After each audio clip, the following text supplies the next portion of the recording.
Are you the friend who's always being asked for health advice? Now imagine turning that passion into a fulfilling career with our Become a Nutrition Coach program.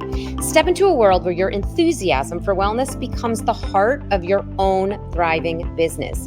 With me as your professor and guide and coach on our user-friendly digital platform, you can learn from anywhere at your very own pace. It's perfect for your busy life. Envision empowering others to live their healthiest lives, all while growing a career you love. You're not just gaining a certification here, you're joining a community of like-minded professionals ready to support and celebrate with you every step of the way. So what are you waiting for? It's time to nourish your future and help change lives, including your own. Head over to nutritiouslife.com/BNC for a free class and a sneak peek of the program. Your journey to becoming a nutrition coach begins now. Hello, I'm Keri Glassman. Welcome back to the Living a Nutritious Life podcast. I just had an eye-opening conversation with Dr. Siva Mohan. Dr. Siva is a big picture person, an integrationist, a pattern seer. Her mission is to teach people to feel again, to be able to hear what their bodies and hearts are guiding them to shift, and then to give them the tools and approaches to accomplish those healthy shifts. With an MD and a background in behavior change and education, Siva presents an empowering East-West mind-body version of Ayurveda.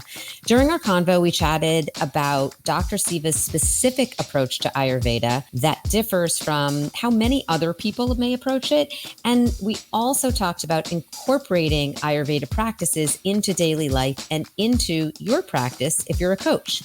I really enjoyed this conversation and I learned a ton, and I think you are going to as well. Before we begin, I wanted to share one more quick thing with you. On September 18th, I'm doing a live workshop called 3 Steps to Turn Your Passion for Wellness into a Paycheck. I'm giving away the entire Become a Nutrition Coach certification program for free to one lucky person. That's a $6,000 value for free, but you will only be entered if you show up live to this workshop. So if you're passionate about nutrition and wellness and you're thinking about a career change or you want to up-level your current nutrition and wellness business, then go to nutritiouslife.com/events to register. Now, here's the podcast. Welcome to Living a Nutritious Life. I'm Keri Glassman, a celebrity registered dietitian nutritionist. Join me every Tuesday on YouTube and your favorite podcast platforms as I bring in some heavy hitters to share the latest in nutrition and wellness science. We dive deep into food, sleep, stress, relationships, and so much more. Your weekly guide to a happier, healthier, more nutritious life. Hello, Siva. I am so happy you're here. Welcome to the Living a Nutritious Life podcast. I am so excited to chat with you today. Thanks, Keri. It was such a beautiful, synchronous, random connection, and I'm so happy it was made. I know, absolutely. I agree. Okay, so you have such an interesting background. You practice Ayurveda medicine, you teach Ayurveda medicine, and you're also a doctor. You're an MD and you're a neuroscientist as well. So you have this really fascinating background. You've merged, I think, all the different facets of your background together to have a really incredible, rich practice now. I'd love to hear, before we dive into that and dive into the specifics of Ayurveda, I'd love to understand a little bit about your background, how you went from becoming a doctor to then focusing on Ayurveda and all of that. Yeah. And I'm sure it's longer than our podcast, and I'm sure it's more of like a 3-hour sit down over dinner type conversation. But just if you can give us a little background, because I do think it's an interesting story. It is, and maybe relevant too. I think to have people really understand where my perspectives are coming from, right? Right. So I was kind of always knew from like 5 years old that I was going to be a doctor or a healer of some kind. I would say doctor in my childhood videos.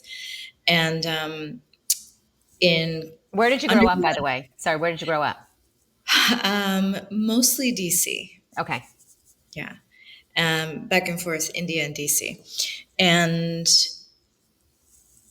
I was like interested in like this intersection between the mind and the body and how we make choices. Mm-hmm. And so that's what led to the neuroscience degree. Mm-hmm. And then when I went to med school, I was looking into neurology and neurosurgery, and it was like, oh, like this is really depressing. Like there's, only these kinds of patterns coming in, and all I can really offer are things that aren't cures. And Mm-hmm. that was really challenging for me. So then I turned my attention to psych because that was the only subspecialty that I felt like was really taking people's lives into consideration. Mm-hmm.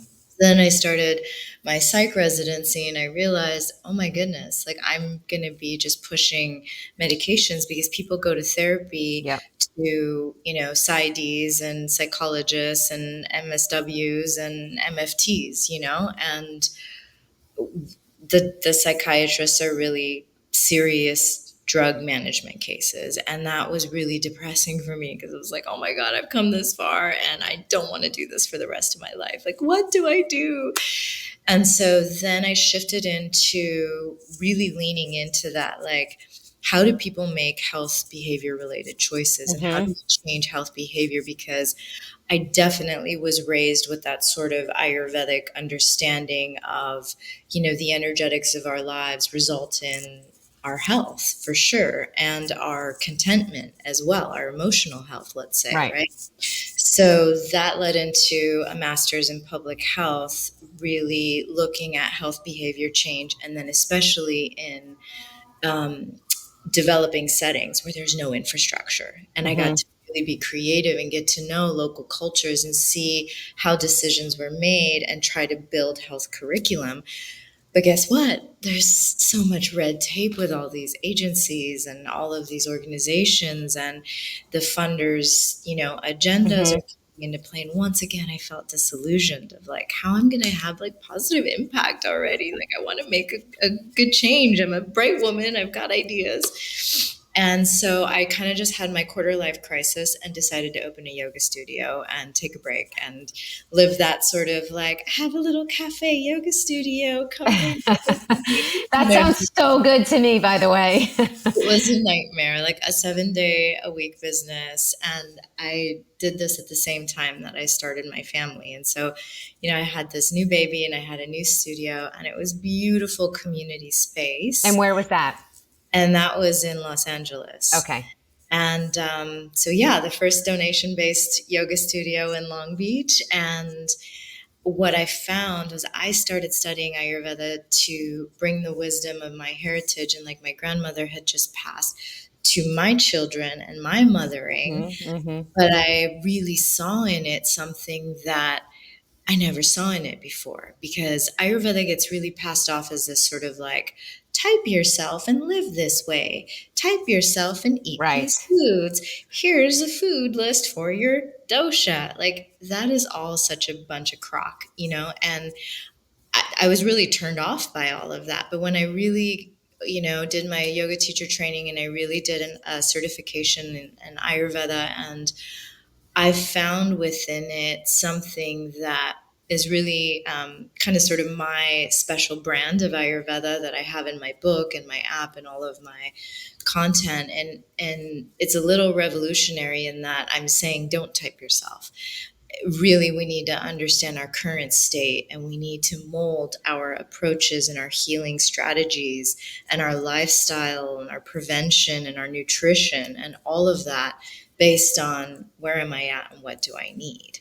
And that kind of just blossomed on its own. And within 2 years, my private practice was thriving so much that I kind of just separated from the yoga studio and just went into my private practice. And that was 14 years ago. And so, now I'm doing retreats and online courses and training students and teaching and all kinds of really beautiful ways of connecting with people and really teaching them how to see what they need, how to observe the patterns in their body.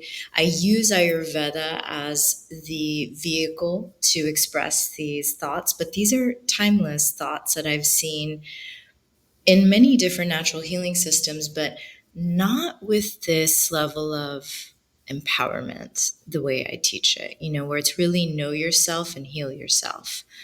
And I teach people how to do that with um, almost sort of a pattern mapping. And now I'm getting into almost what Ayurveda is, right? Right. Well, that was going to be my next question for you, actually. But it's such a beautiful story, and I wanted to hear the whole thing. I didn't want to interrupt you, but when you started talking about the typing, I almost interjected to ask you. I'll ask you now.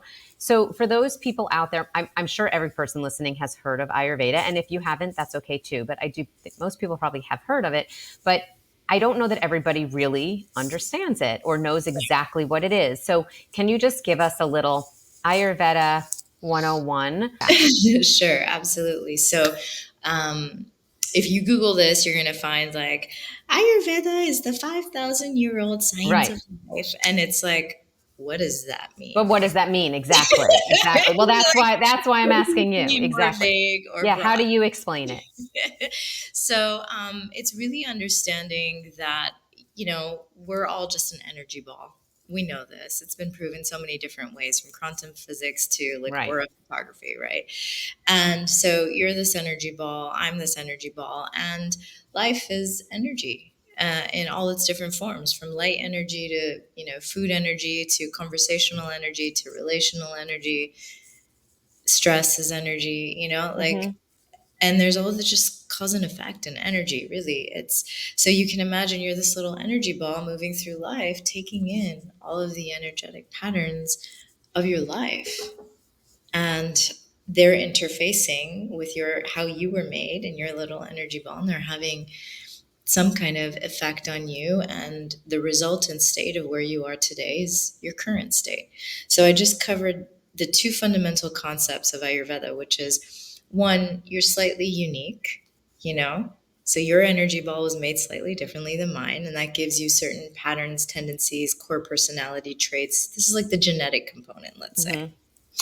And then you've had a unique life experience and energetic input compared to me, and that's interfaced with your constitution. 1 + 1 = 2, Right. and where you are today is your current state. And so that not only are we made slightly unique, but that we are changing is important, because the two core features of an Ayurvedic approach. So there is no Ayurvedic food or herb or diet that doesn't exist to me.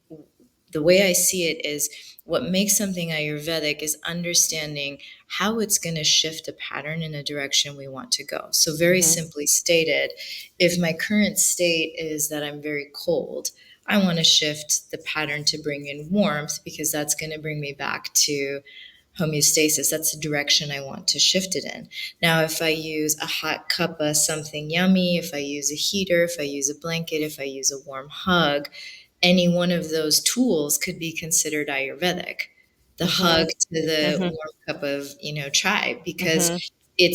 it's the fact that I knew I want to move things in this direction, and I'm using a tool that has the qualities to achieve that effect. Mm-hmm. So Ayurveda is this beautiful game of understanding the patterns, and we're not so concerned with, I need to know how I was made, because we're not treating how we were made. That's Mm-hmm. almost like, imagine there are millions of shades of color in our universe, and each one of them sort of has a core red, yellow, blue ratio that it's assigned, right? Like an Mm-hmm. energetic pattern or a ratio. We're like that too, where you kind of have your own shade and I kind of have my own shade, and great. Or, each shade has its beautiful gifts and challenges. So be it. But if I want to address what's happening in your tummy or your sleep or your musculoskeletal system or your current, diagnoses, it's going to be all based on, where is Keri today? What are the patterns in her bodies, her different tissue systems? Mm-hmm. And how do I know those patterns? Our bodies are telling us. It's literally the signs and the symptoms. So for Yeah. me, what I do is I teach people to understand what is your digestive system telling you about where it's at and what it needs. We just haven't been taught that. What is your emotional body telling you about where it's at and what it needs? What is your nervous system, your reproductive system, your circulatory system? Because it's all observable. There, Right, right. It's interesting as you're talking about this. It's you said you grew up with some Ayurveda, right? You grew up with some of that, and then you also had this interest when you were in med school in psychiatry and behavior change. And this it's so interesting the way you're describing Ayurveda right now. I haven't heard it described this way. Did you know that there is one phase of sleep that most people fail to get enough of? And this one phase of sleep is responsible for most of your body's daily rejuvenation, repair, energy, and controlling hunger, and even the hormones that affect our weight, and so much more. I'm talking about the deep sleep phase. And you probably know by now that sleep deep is a pillar of a nutritious life. So there you have it. It's for good reason. You probably also know that I'm a little sleep obsessed, not with sleeping a lot per se, rather with getting good quality sleep. Because I've been a not so great sleeper most of my life. And when I sleep well, I feel like I can conquer the world. And when I don't, well, not so much. So, why don't most people get enough of this one most important phase of sleep? A big reason is magnesium deficiency. Over 80% of the population is deficient in magnesium, and magnesium increases GABA, a neurotransmitter, which encourages relaxation on a cellular level, which is critical for sleep. Magnesium also plays a key role in regulating your body's stress response system. Those with magnesium deficiency usually have higher stress levels, which negatively impact sleep as well. Now, before you go out and buy a magnesium supplement, it's important to understand that most products out there only have 1 to 2 forms of magnesium, when the reality is your body needs all 7 forms of this essential sleep mineral. That's why I recommend Magnesium Breakthrough. I used to just take magnesium at night, but now I take it at night for relaxation and sleep, and in the morning for brain function and stress management. Magnesium Breakthrough contains all 7 forms of magnesium designed to help calm your mind and help you fall asleep, stay asleep, and wake up refreshed. The deep sleep benefits are really noticeable. I track my sleep. You may see me post this on Instagram, and I can tell you I see and feel the difference. For an exclusive offer, go to buyoptimizers.com/NL Keri and use promo code NL Keri for 10% off any order. I'll also put that in the show notes.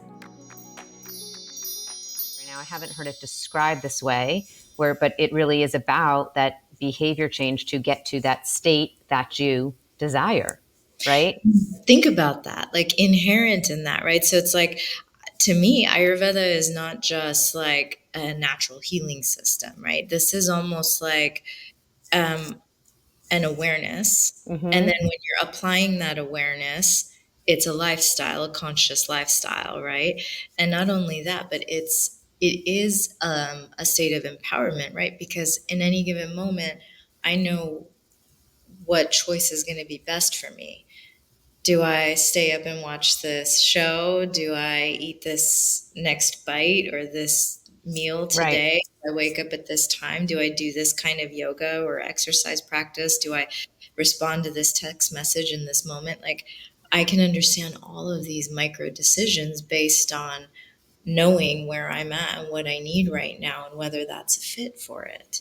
But That's but I think huge. so. But how do you help people make those decisions that are best? Because many of us know this is going to make me feel better. This isn't going to make me feel better. But that seems really more enjoyable though in the moment, and so they don't make those right decisions. So do you bring in any of your, like what types of, I guess, behavior? Because I know as a dietitian, nutrition coach, I know when I'm working with our students who I coach to coach, I know that, they talk about this with a lot of their clients. It's like a lot of people have the information, but they don't know how to make that behavior change. That's why, again, we coach on that.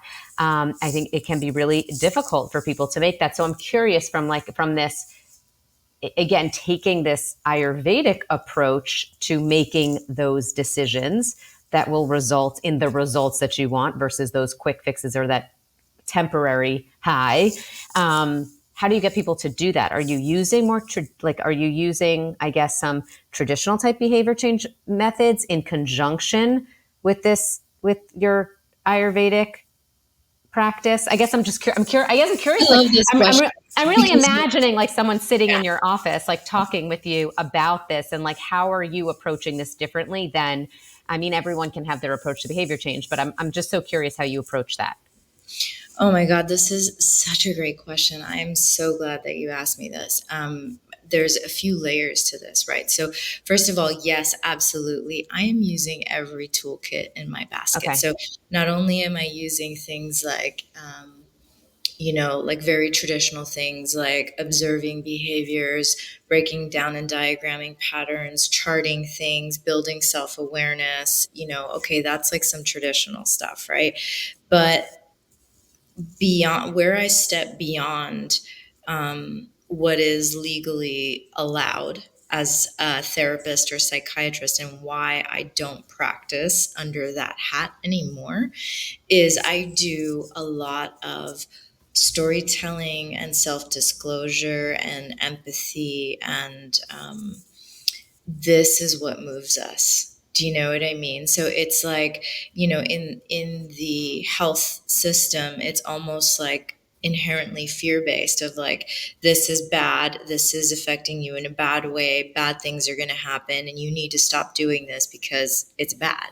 Mm-hmm. Right. And whereas from a very Vedic perspective, and mind you, healing, what's so beautiful is because Ayurveda is one of the Vedic sciences, it is in and of itself a path of self realization to me. People don't talk about it this way, but this whole empowerment self realization is just as valid as what's happening on your yoga mat, right? Because you're getting to know your patterns so intimately. And then it's really about not, do I want to avoid a consequence? It's more about, is it my clear conscious choice to be dedicated to my personal evolution and the raising of my vibrational state? And the health comes as a beautiful side effect of that. But Mm-hmm. it's because I have a deep desire to feel better Mm-hmm. in life. And that has to motivate all of it. And of course there are the rare cases. I think by the time people find me and they're looking for someone to push them and really like mother them. What Mm-hmm. I'm finding mostly is that our generation, we were not mothered well because our mothers didn't have the capacity with everything they were dealing with and going through. And so there has been no one to like call stuff out, no one to be patient and loving and repetitive to kind of like nurture people along. And these are things that in therapy, we're kind of behind this like safety appropriate, cage or wall between our clients. Whereas for me, it's a loving relationship, which there is no way it could not be loving, because to step into that role of being unconditionally supportive of someone and not getting tied into whether they succeed or don't succeed or regress or whatever, but to hold that space of like, we're all just doing what we can to improve in this cyclical journey. There's going to be, the downward slides and the upward slides. Here's the reminder of your tools. Here is the witness of your net positive trajectory, Mm-hmm. and the proof is that they're feeling better. So in enough time, that feeling better drives it, and Mm-hmm. it's not me driving it. Mm-hmm. Interesting. So on I'm just again going back to like imagining someone being sitting there in your office working with you or working with you over Zoom.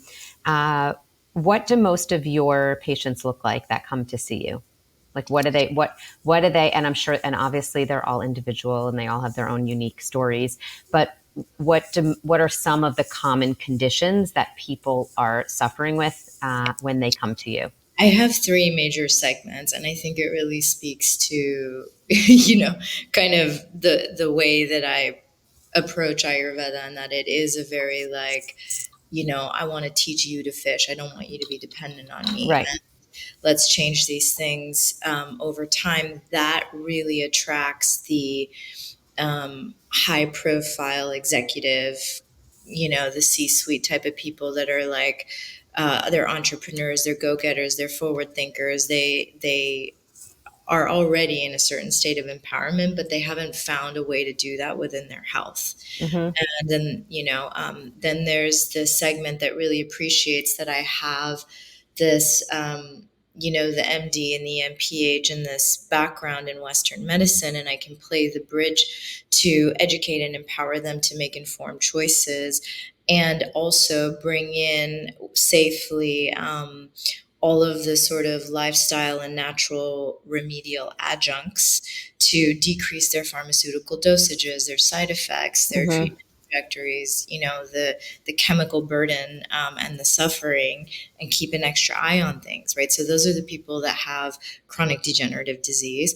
And then the third category, I think really speaks to my penchant for psychospiritual emotional wellness, where I'm attracting a lot of younger women, women in their 20s and their 30s, who have been raised with more of this, sort of yoga culture and Mm-hmm. ideology, if you will, Mm-hmm.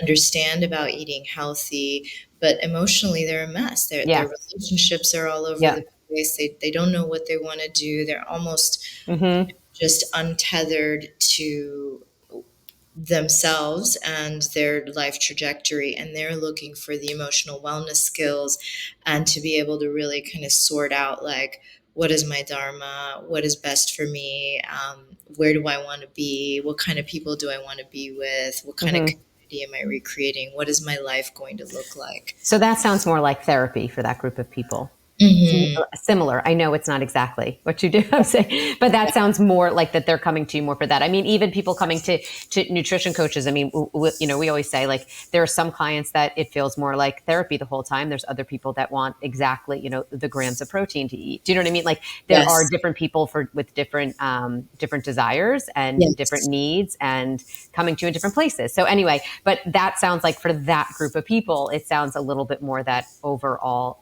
sort of more of a traditional therapy type of role. I know it's not traditional the way you're doing it. I'm just saying it seems more analogous to that. It's more on the non-physical Yeah. parts of ourselves focused. That middle section, they want both. They want the mindset, and they also Right. want, it's like in one session I've got the therapy, the spiritual guide, the natural remedy herbalist, and the doctor, Right. like, so the execs are usually like all of it, and then the other side is very much focused on the physical Right. aspects of what's possible with Ayurveda. So for people listening, someone, let's say, that is not lucky enough to be in your office working with you one-on-one like that, what are some, and again, I know it's all individual, so it's probably hard to share this, but what are some of the Ayurvedic tools that people could put into practice on a daily basis to just help them reach their desired state? Oh, I have the perfect thing, and it's free. So I actually was thinking about this very question because, you know, um, in order to do this sort of individualization, I have a lot of, um, self-assessment kinds of tools and things like that I work with in my courses and in my book, for example. But just even with how overwhelmed everybody is and how much information we have to digest on a daily basis, I wanted something just like a very simple starting place. Right. And so in Ayurveda, imagine we're just like a big fancy plant, and like a plant. I like that. I never thought of ourselves like that. Big fancy plants. I like that. And so plants, before you go to like some really specific fertilizer that's high end and expensive and you just want to make sure it's got its basics in place, Right. sunlight, good water, Uh-huh. healthy soil, that's it. And so Ayurveda understands that our sort of three pillars or basics are what I call food, sex, and sleep. And of course, sex is not just copulation. It's really about our juiciness, our creativity, feeling inspired, or being able to um, bring our desires and our thoughts and our ideas from the inside of us into our reality. Right? That's Yeah.